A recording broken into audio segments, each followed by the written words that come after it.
for your faith in His excellent word.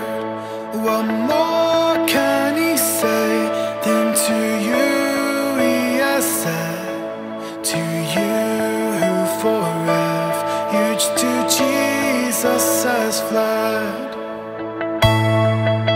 Welcome to Firm Foundation. My name is Richard Moore. In this podcast, I talk about everything that's moving me in relation to theology and church, hopefully to give you a firm foundation in Jesus Christ. Before we get started, if you wouldn't mind doing me a huge favor, clicking that like button, hitting the subscribe, and smashing that bell. It helps YouTube get this content out to more people. Thanks so much. As you can probably see, I have rebranded my podcast.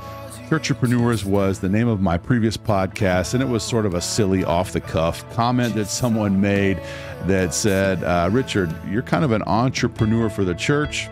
I said, yeah, maybe. And then they said, you're like a churchpreneur. Thought it was cute. It stuck. And that was my show for quite some time now, boy, several years. And we're rebranding to call it A Firm Foundation. And I love the hymn, How Firm a Foundation. It first appears in around 787 in John Rippon's selection of hymns. And it's just attributed to the person K. And so it's really not known who has written this hymn, but it's just a wonderful, wonderful hymn. The first stanza reads, How firm a foundation, ye saints of the Lord, is laid for your faith in His excellent word. What more can He say than to you He hath said? You who unto Jesus for refuge have fled. And I do hope and pray that you have fled to Jesus for refuge.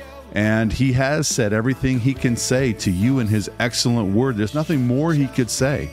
And so that's the basis of what I want to base my show on. That's why I've rebranded our show to be called Firm Foundation.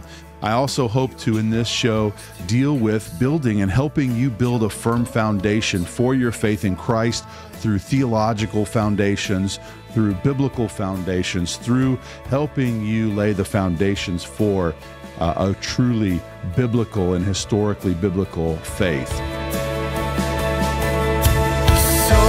that on Jesus has leaned for repose, I will not desert to its foes.